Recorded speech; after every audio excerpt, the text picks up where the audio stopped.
시간에 홍해 바다를 건너는 이스라엘 백성들의 얘기를 나눴는데 그들은 정말 홍해 바다를 잘 건너고 있을까? 오늘 성경 이야기로 들어가 보죠. 14장 21절부터 23절입니다. 밤새도록 이스라엘 자손이 바다 가운데를 육지로 걸어가고 물은 그들의 좌우에 벽이 되니 애굽 사람들이 다 그들의 뒤를 추격하여 바다 가운데로 들어오는지라. 대부분의 이스라엘 백성들이 기적적으로 바다를 건넙니다. 그런데 바로 그때 이스라엘 백성들이 뒤를 보면서 모두 다 놀랄 수밖에 없죠. 자신들을 쫓아오던 이집트의 군대가 바다 길까지 들어오는 거예요. 여러분, 이 이집트의 군인들은 지금 이성적인 그 생각이 마비되어 있는 상태예요. 흥분되어 있는 거죠. 왕의 명령도 있었지만 한낱 자신들에게 노예였고 연약한 민족이었던 저 히브리 노예들이 자신들을 벗어나서 지금 저 바닷길을 걸어가고 있는데 저들도 하는데 우리가 못하냐. 그래서 그들은 무시하는 히브리 노예들이 걸어가는 그 길은 문제가 되지 않는다고 생각해서 전혀 이성적 판단을 하지 않고 바다에 뛰어들게 됩니다. 뛰어든 이집트 군인들에게 무슨 일이 일어나는지 14장 24절 25절을 보겠습니다. 새벽에 여호와께서 불과 구름 기둥 가운데서 애굽 군대를 보시고 애굽 군대를 어지럽게 하시며 그들의 병거 바퀴를 벗겨서 달리기가 어렵게 하시니. 자, 이집트의 군대가 홍해로 들어오자 하나님께서 두 가지를 하시죠. 첫째는 다시 구름 기둥을 이집트 진영으로 옮기셔서 그들의 시야를 가렸다. 그래서 어디가 길인지 우왕좌왕하게 하고 앞이 잘 보이지 않아서 그들이 서로 부딪히기도 하고 뭐 그런 시간을 지체하면서 이스라엘 백성들이 안전하게 건널 수 있도록 하나님께서 그렇게 연출을 하시죠. 두 번째는 이집트 파라오 왕이 자랑하던 이집트의 최신식 무기고 홍위병이었던 병거들이, 특히 그 병거의 바퀴가 바다의 땅에 빠지더니 오도 가도 못하도록 만드는. 사실 하나님이 똑같은 길이지만 이스라엘 백성들이 건널 때는 그들이 천천히 걸을 정도로만 땅을 말리시는 거예요. 그런데 이 병거들은 전속력으로 무기를 싣고 그리고 달리니까 그 마찰에 의해서 결국은 병거가 땅에 빠지고 오도 가도 못하게 되는 거예요. 한참 뒤에 자신들이 처한 상황 앞에 인식을 한 이들이 빨리 빠져나가야 되겠다, 차라리 되돌아가야 되겠다 라고 생각을 하지만 이미 때가 늦었습니다. 이스라엘 백성들이 바다 건너편으로 다 빠져나가자 모세가 바다를 향해 손을 뻗으니까 갈라졌던 바다가 다시 합쳐집니다. 세계에서 가장 빠른 선수인 우사인 볼트가 달려도 이 바닷물의 속도를 이길 수 없겠죠. 삽시간에 바닷물이 다시 밀려 들어와 이집트의 군인들, 말들은 그 물속에 다 수장되고 전멸되고 말아요. 뒤에서 군사들을 재촉하며 다 잡았다고 생각하고 안심하고 있던 이집트의 파라오 왕은 자신들의 아끼는 군사들이 그 바다에 모두 전사하는 장면을 똑똑히 보면서 의욕을 잃고 씁쓸한 마음으로 되돌아갑니다. 그리고는 이 사건 이후로 다시는 이집트 군인들이 왕이 이스라엘 백성들을 맞서지 못하게 됩니다.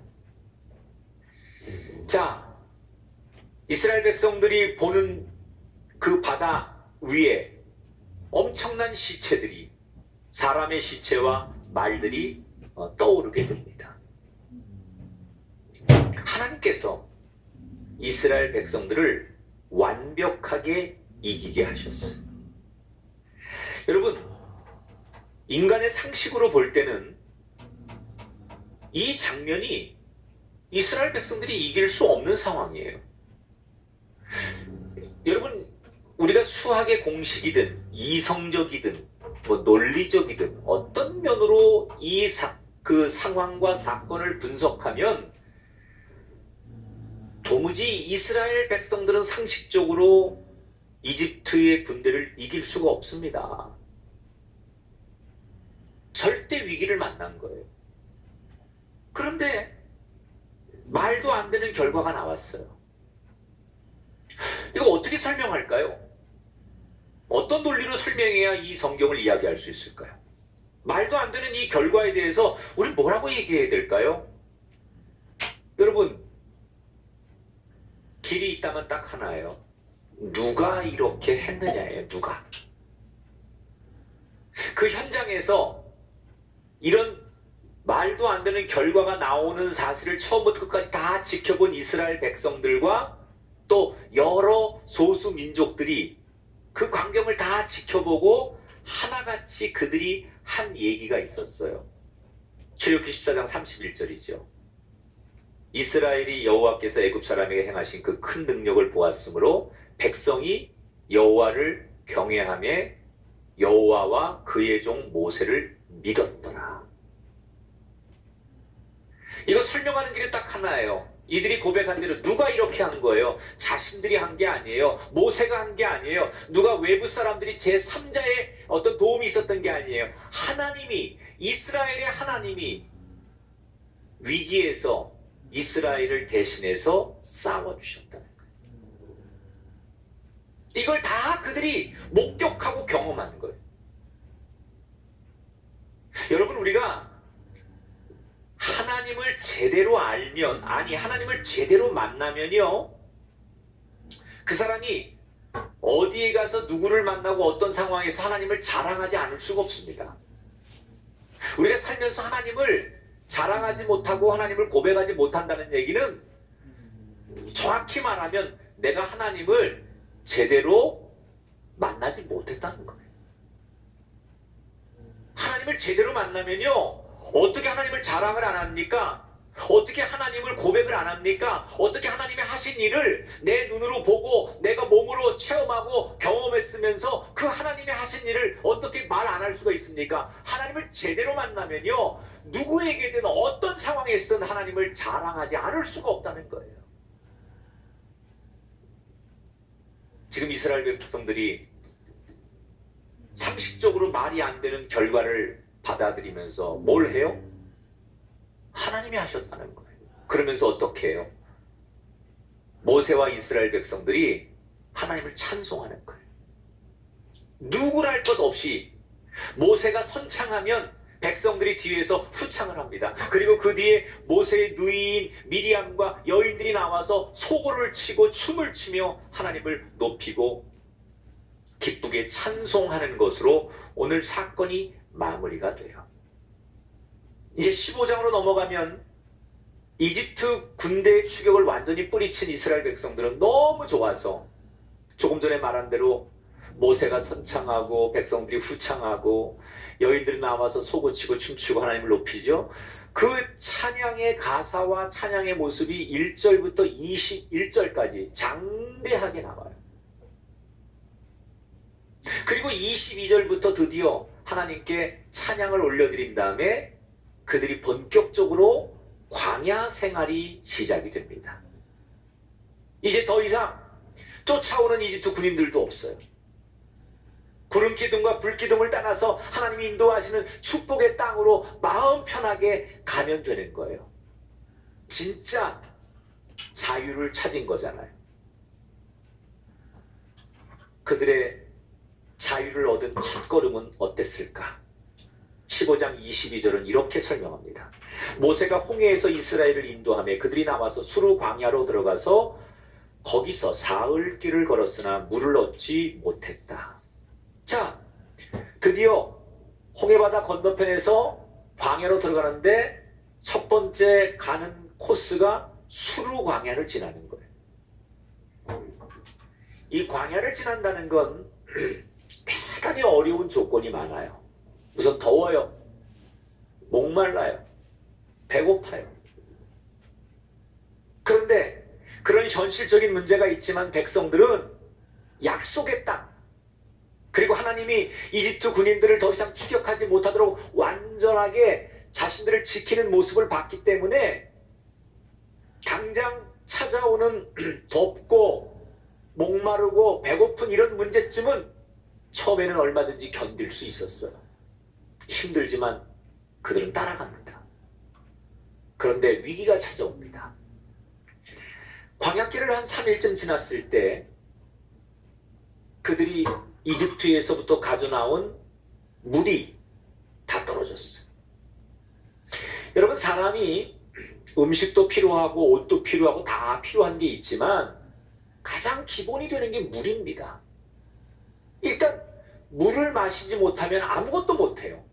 그런데 그들이 준비해온 비상물까지 다 떨어지고 광야에서 물이 없어 한 사람 두 사람씩 아우성을 치기 시작합니다. 특히 어린아이들이 목이 마르니까 아이들이 보채고 힘들어합니다.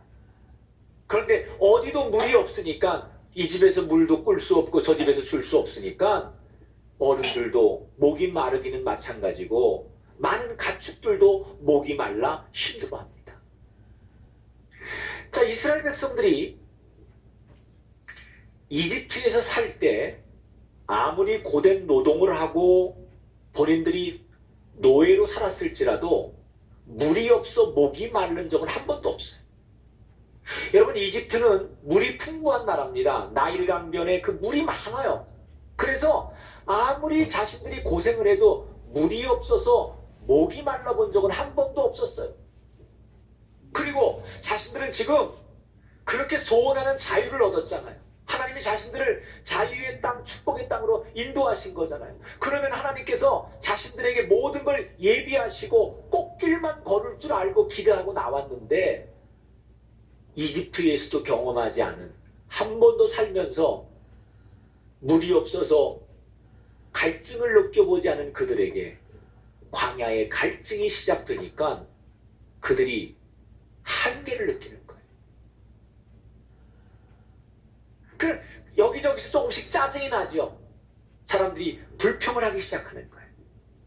막 그때쯤 그렇게 물이 없어서 고민을 하고 걷는 3일째가 되던 날, 그 진영이 길게 늘어져 있는데 맨 앞에 선발대가 갑자기 소리를 치는 거예요.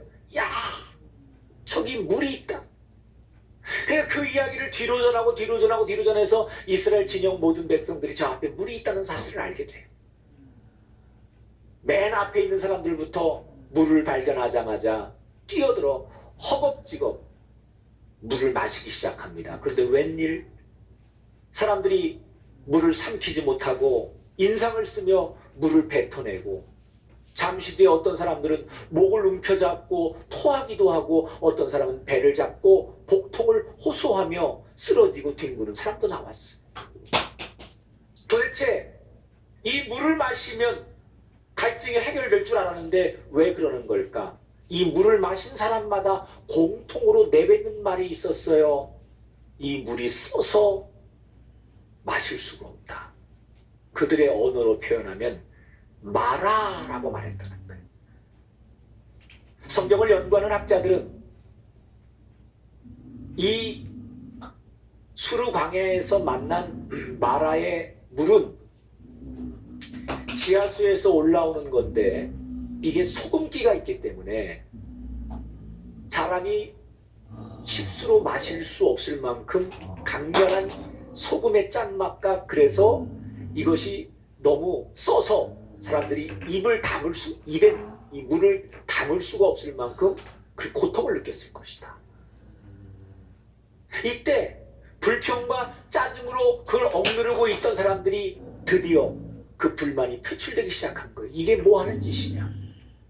이럴 거면 차라리 이집트로 돌아가는 게 낫지 않겠냐.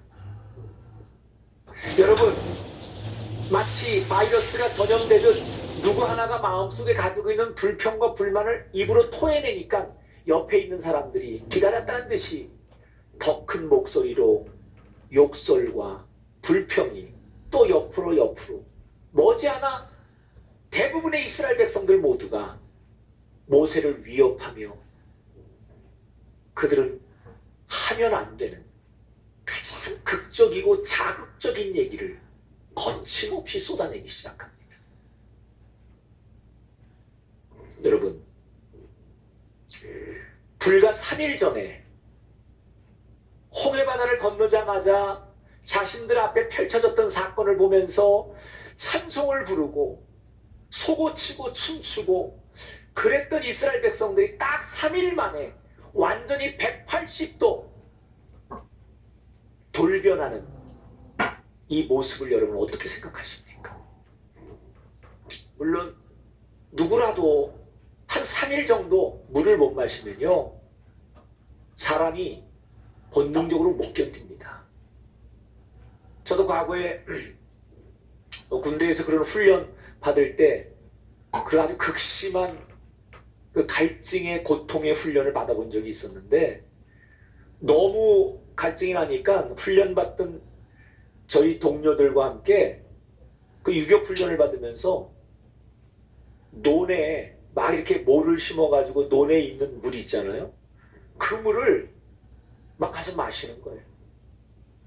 요 위에 화장실이 있고 화장실에서 이렇게 물이 흘러내려오는데 뭐 그냥 물만 보이면 그게 무슨 물이든 상관없이 뛰어가서 그 물을 마시는 거예요. 그러니까 갈증이 나기 때문에 사람들이 그 고통을 호소하는 건 본능적으로 당연하다는 거예요. 육신적으로. 그러나 여기에서 우리가 결정적으로 이스라엘 백성들이 영적으로 엄청난 잘못을 하고 있는 한 가지가 있다는 거예요. 육신적인 고통을 호소하는 걸 넘어서 그들이 지금 영적으로 가장 큰 실수를 하는 건 뭐냐? 하나님을 신뢰하지 못한다는 거예요. 육신적으로 목이 말라서 고통을 호소하는 건 그럴 수 있어요. 그런데 그들 속에 잠재되어 있는 영적인 죄는 뭐냐? 하나님을 신뢰하지 않는다는 거예요. 하나님이 우리를 사랑하시는 거 맞냐? 여러분, 이 대목에서 하나님은 어떤 분이셨습니까? 길이 없는 바다에서도 길을 내시고 꼼짝없이 죽을 수밖에 없는 상황에서도 그들을 위해 대신 싸우고 그들을 지켜주신 분, 그분이 하나님 아니십니까? 그런 하나님이라면 광야에 물이 없다고 그들이 갈증나서 내 백성을 죽게 내버려 두실 분이 아닙니다. 당장은 그들이 죽을 것 같지만 죽지 않습니다, 여러분. 여러분의 인생에 지금 그게 경제적인 문제든 여러 가지 어떤 어려운 문제가 있어서 나 죽을 것 같습니다. 근데 여러분, 하나님이 여러분 죽도록 내버려 두지 않습니다. 죽지 않습니다. 하나님이 여러분 그렇게 내버려 두지 않았다는 거예요. 살려주십니다. 죽을 만큼 여러분 힘들면 하나님께서 여러분 없는 길을 내서라도 하나님이 대신 싸워서라도 내 백성들을 하나님 가만 두시지 않습니다. 그런데 지금 이스라엘 백성들은 그런 기적을 분명히 다 체험하고도 지금 하나님을 전혀 신뢰하지 않는 거예요. 자, 그런데 여기서 보십시오. 이스라엘 백성들 다수가 하나님 앞에 불평과 불만으로 부르짖는 거예요. 우리를 죽게 내버려 두십니까? 우리에게 물을 주십시오. 그리고 그들은 집단으로 하나님 앞에 부르짖어요. 그런데 아무리 큰 소리로 아무리 많은 숫자가 집단으로 부르짖어도 문제는 해결되지 않습니다. 근데 언제 문제가 해결됩니까, 여러분? 그들 다수가, 이스라엘 백성들 모두가 함께 힘을 합쳐서 큰 목소리로 부르짖어도 문제는 해결 안 되는데 언제 문제가 해결되느냐? 15장 25절 보세요. 모세가 여호와께 부르짖었더니 여호와께서 그에게 한 나무를 가리키시니 그가 물에 던지니 물이 달게 되었더라. 여러분, 모세 한 사람이 부르짖을 때 하나님께서 문제를 그때 해결해 주셨어요. 이상하죠? 우리가 아는 상식으로는 다수의 목소리가 훨씬 크고 다수의 의견이 강해야 되고 다수의 소리가 잘 들려야 돼요. 모세 한 사람의 소리는 작은 소리고 그 다수의 소리에 묻혀야 하고 그 작은 소리는 들리지 않아야 돼요. 그런데 하나님은 다수의 큰 소리가 아니라 작은 들리지도 않는 모세의 연약한 소리에 응답하시고 문제를 해결하셨어요. 왜 하나님께서 다수의 소리가 아닌 작은 한 사람의 소리에 응답하시고 문제를 해결하신 걸까? 모세도 힘이 든 건 마찬가지였어요. 근데 모세는 한 가지 다른 게 있었어요. 지금 육신적으로 힘은 들지만 그 마음속에 확신이 있었어요. 어떤 확신이 있었느냐? 홍해를 가르시고 그 길을 내신 하나님이 지금 길이 없는 이곳에서도 길을 내실 것이다. 이 확신, 하나님을 신뢰하는 절대 믿음. 그래서 하나님이 그 작은 소리에 귀를 기울이시는 거예요.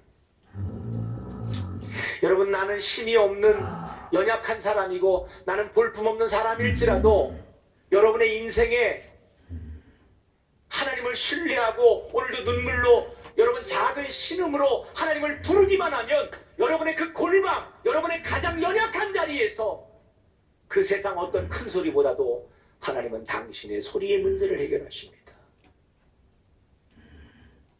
왜? 이스라엘 백성들과 모세는 똑같은 상황을 경험하고 똑같은 땅에 있고 똑같은 환경에 있는데 이렇게 다른 결과를 만들어낸 걸까? 여기에는 시각의 차이가 있어서 그래요. 시각의 차이. 여러분, 홍해바다를 건넌 다음에 이스라엘 백성들과 모세가 같이 하나님을 찬양했잖아요. 하나님이 하신 일이라고 노래했잖아요. 그런데 모세는 그 노래를 부른 다음에도 하나님을 기억하는 거예요. 이건 하나님이 하신 거다. 그런데 백성들은 하나님이 하셨다라고 처음엔 말을 했지만 시간이 점점 지나면서 그들에게 나타난 기적 자체로만 즐거워하는 거예요. 이걸 영적 변화라고 해요. 우리는 이스라엘 백성들로 살고 있지 않은지 우리 자신에게 한번 질문해 봐야 돼요. 이 마라에서 한바탕 소동이 일어나고 이 모습을 다 지켜보신 하나님께서 마지막으로 이스라엘 백성들에게 당부하시는 말씀이 나와요. 근데 이 말씀은 여러분과 함께 읽고 싶어요. 15장 26절을 같이 읽어볼게요. 다 같이 읽습니다. 너희가 나 여호와의 말을 들어 순종하고 내 계명에 귀를 기울이며 내 모든 규례를 지키면 내가 애굽 사람에게 내린 모든 질병 중 하나도 너희에게 내리지 아니하리니 나는 너희를 치료하는 여호와입니다.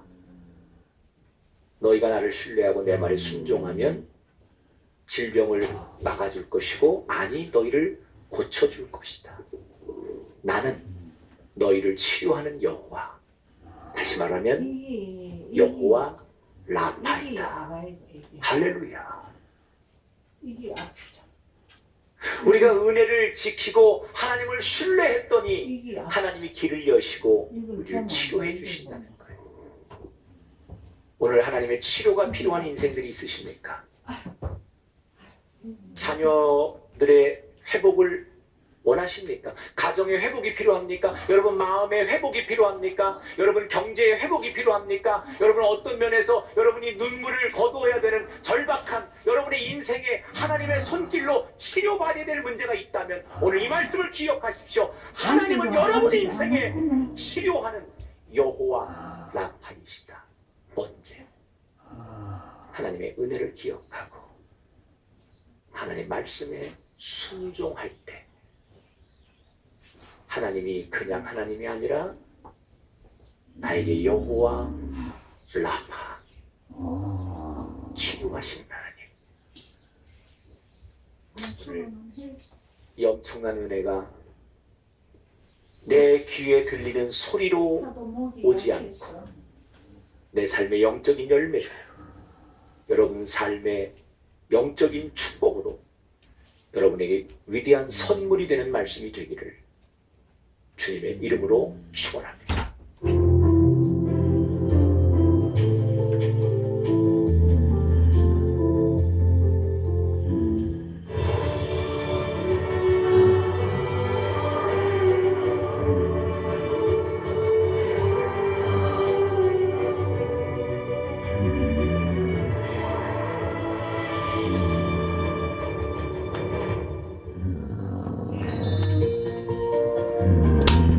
곧이어 광림의 시간이 생방